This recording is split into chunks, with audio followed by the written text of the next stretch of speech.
put a Queensland jersey on Dane Gagai and he finds a way to score a try. Cam Munster, he's going to be the one to watch. He deserves a try. Even though he's only young, he's such a big name, he's such a promising star. Well, we've seen plenty of this in Origin. This is one of the best.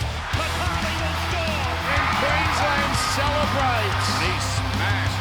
That's a brilliant rugby league try. Chip chasing you, no, something different, mix it up.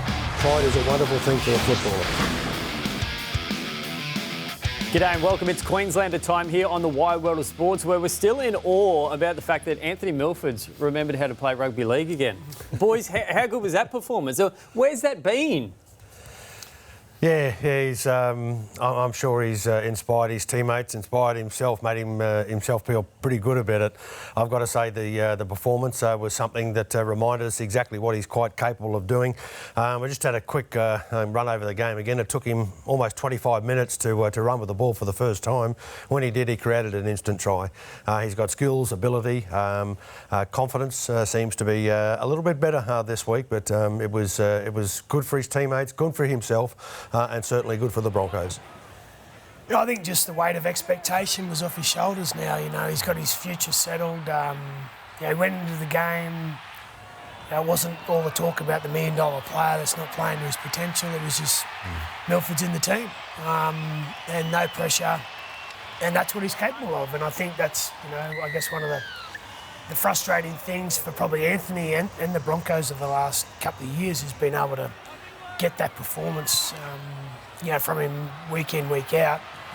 And I think the other, if you look at the footy perspective, like Albert Kelly, even though he's an experienced player, he's not the dominant voice, and Milford took control. Yeah. And, we've always talked about how does that suit Milford's game to take control, but he was, once he got into the game the other day, it was just the Milford at his best. You mentioned Albert Kelly's been excellent since returning to first grade with the Broncos. Can he combine well with Adam Reynolds? Is that a partnership that you could see working? They complement each other? Yeah, well, I think Kelly's very similar to Milford. Like, he's an instinctive attacking footballer. So if he doesn't have to worry about barking orders to his forwards and getting his kicking game right, well, then Albert Kelly can play he can play a really good role. You agree with that, Roll? Yeah. Reynolds and Kelly maybe next year in the halves? Yeah, could do it quite well. Obviously, they'll be able to control half of the field each if they're in the middle and playing alongside each other. I think they'll fit in quite well together.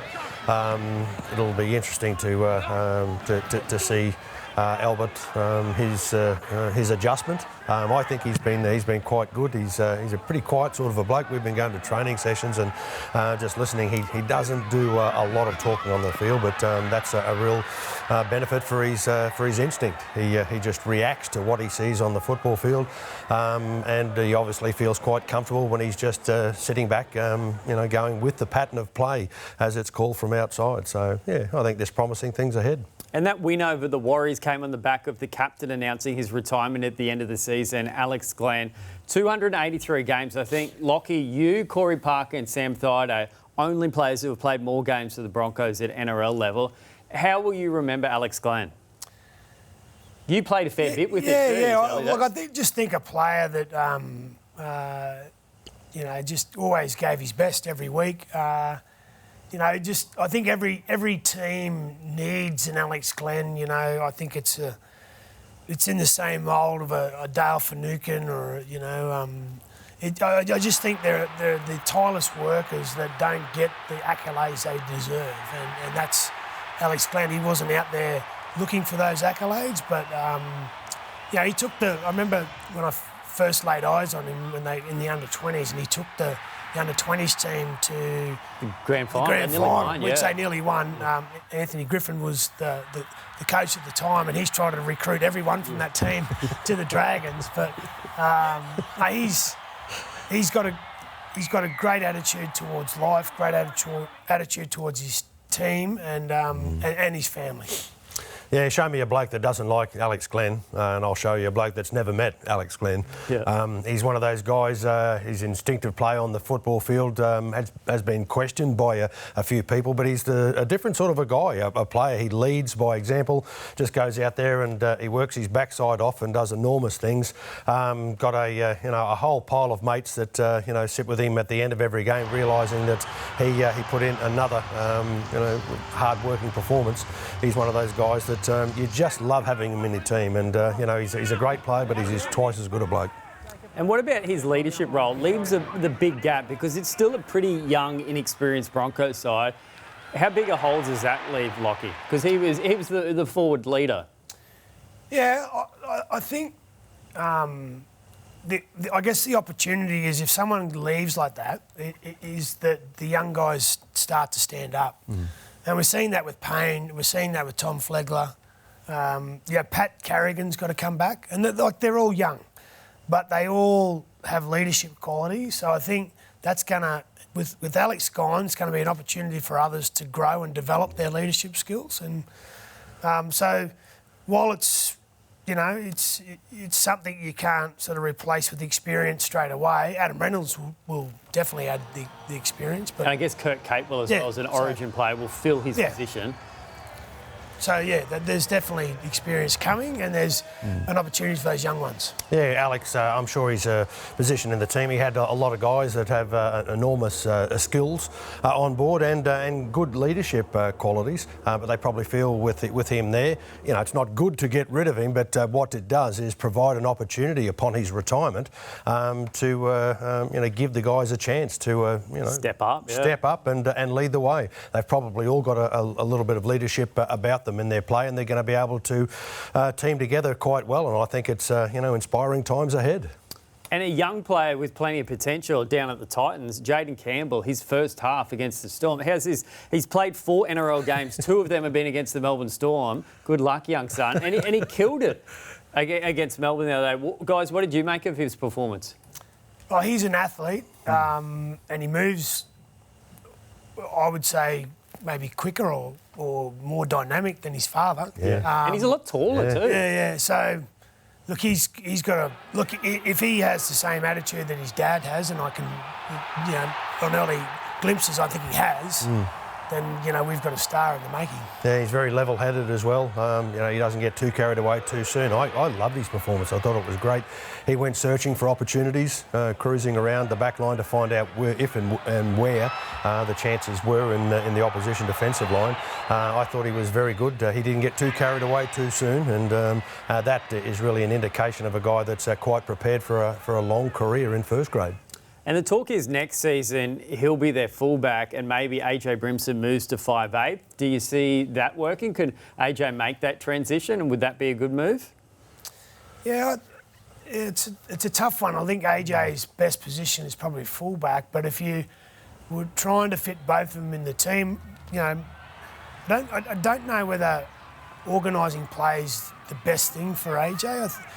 I think if AJ could handle being in the middle, he'd make a good hooker. Yeah. Because he's dummy half. Out of dummy half. He's got that speed off the mark and he's quite tough, he's strong. So he could be a hooker.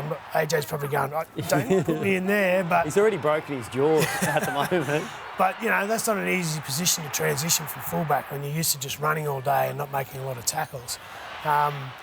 But look, I guess it's a good headache for the Titans to have. Yeah, I was going to say the coach will probably have in mind exactly what he wants for the future and try and mould it around there. But certainly the skills that AJ's got on board, may question where his best position is. I think he's quite capable of being shifted around a little bit, but boy, while he's at the back, he's certainly well and truly in control and seems to have his best game at hand each and every opportunity. Now, they're right on the cusp of making finals, Titans. It's a difficult dilemma for them. 2 games to go. Knights, and I think they play the Warriors in the last round, but Thursday night footy, you'll see it on Channel 9. Finals comes early, Knights against Titans. How do they approach this game, Lockie? Because a win could almost be enough to seal a top 8 berth. Yeah, well, I guess the Knights are... I think if you look at their threats, obviously Ponga's won, but I think what I've seen from the Knights, it's their forward pack that's really been laying the platform for their back. So, you've got the stars in the back line there. I think obviously there's been a lot of talk about Fafita, but for me it'll just be they just need to roll the sleeves up and play a real tough style of football and starts in the middle of the field. Yeah, I think if you ever get over the top of the Knights, you've got to be in control of their forwards, and that went all the way back when they first came into operation back in '88. They had a pile of big, strong forwards up there. Paul Harrigan was one of the first to lead the way for them and certainly make life very difficult. They've tended to build their side around there. It's been quite interesting to see year after year after year. Their primary source of income for ability on the football field has been led by the forwards, the size of them. They do an outstanding job, but sometimes they've been outplayed. You can't guarantee success, but it'll be interesting. If they do want to win, though, they certainly are going to have to continue that. Yeah, well, you got Saifides, and then Clemmer comes on, gets in the second phase. Mitch Barnett's really good as well. Mitch Barnett. So, look, I think the Titans, at the end of the day, they just need to roll their sleeves up and get ready for a real arm wrestle. And one player who's been killing it for the Knights, Jake Clifford, but his former club, Cowboys, struggling at the moment. 10 losses in a row. This will be the 4th season in a row the Cowboys have finished in the bottom 4. How do you try and improve that side? I'm a Cowboys fan, boys. Give me some hope for the future. I was going to say I'm hoping the Cowboys are going to be able to win, because I'm not going to be here some screeching every Monday morning about how tough the Cowboys have been doing it. How do they make it work? Well, I think they've just got to try and come up with the right team on the field. Certainly they are putting their best players, certainly in the coach's mind, on the field, and they've got to be able to control that. But they've got to be able to consistently display the form that's going to make life difficult for the opposition defence. Is that possible extremely quickly? Well, I guess only time will tell, but they do appear to have players that are quite capable. I remember both of us getting very excited early in the season when they put together some of the most impressive performances of the year, not just in their own club history, but in the NRL. They were fantastic, and some of the attack was wild, it was open, it was entertaining. The one thing that it wasn't was consistent, and that's what they have to look for. Well, round 14, they were 7th. It's been a staggering fall from grace. Yeah, it's I think what I can see from the outside looking in, it's always easier on the outside looking in than understanding it. I just think there's a bit of a transition. They're getting used to Todd Payten. And sometimes that can take a season for them to sort of work out exactly how the coach wants to play. And I hear Todd talking all the time about the way we want to play, and I don't know whether they're playing exactly how Todd wants them to play at the minute. And look, that might take another off-season to get that bedded down. But in terms of signings, there's not a lot going on. They haven't really done much. No. Chad Townsend's coming there. That's about it. So there's not a lot of change in personnel. I guess moving between now and round 1 next year, it's about understanding the exact game plan Todd wants and getting that bedded down. And the change they've made in recent weeks, or last week came back Hammer, and after Origin he played at fullback as well. Do you like that? Do you like him at fullback, or is he a centre, or is he a winger? Where are you guys playing him? I loved his performances on the wing. He seemed to be in position the whole time. A very experienced player in that department, where he was a little bit nervous about going to centre, but when you do that and you get handed a rep jersey at the same time, you know that you're quite capable of doing it. I guess it's pretty important for him that he's able to lock in one position and produce consistent performances week in, week out. It's been a little bit difficult being moved around like a chess piece, but I think he's got plenty of confidence on board now, and I'd be very surprised if he doesn't go ahead in leaps and bounds next year and become a consistent State of Origin representative. Some of his performances, speed alone, have been extraordinary. Yeah, look, I was really impressed with the way he handled centre at Origin level. I think it's just Todd, thinking I just need to get as much ball as I can to this bloke because he's a threat when he runs it. It's then just whether, again, how you want to play as a coach and your structures, does his skill set fit best with the way you want to play your game of football? And that's where I think when you're changing players from one position to the other on a regular basis, it's really hard to get that consistent stability that enables you to improve your game. So where are you playing him next year? We're trying to work out you fit Townsend, Drinkwater, Dearden, Holmes into that spine. Yeah. And then we're throwing in Hammer now. So, look, I think I'm with Will. I think you probably, I think you'd leave him on. I reckon maybe develop him into the centres while Val Holmes is there, and then, as opportunities come, maybe give him some more fullback position time. But I think centres next year. His speed, though, I think it's been one of the most entertaining features of this NRL season and representative season. He's unbelievably quick. And we've sort of thrilled watching the replays of him doing it. So it certainly is very good for his club side and for the NRL. I guess I'll use him as a marketing tool. But the number one priority has to be his on-field performances week in, week out. Watching him perform without very much or any experience whatsoever when he first came into the big time at Origin, boy oh boy, that's something worth remembering.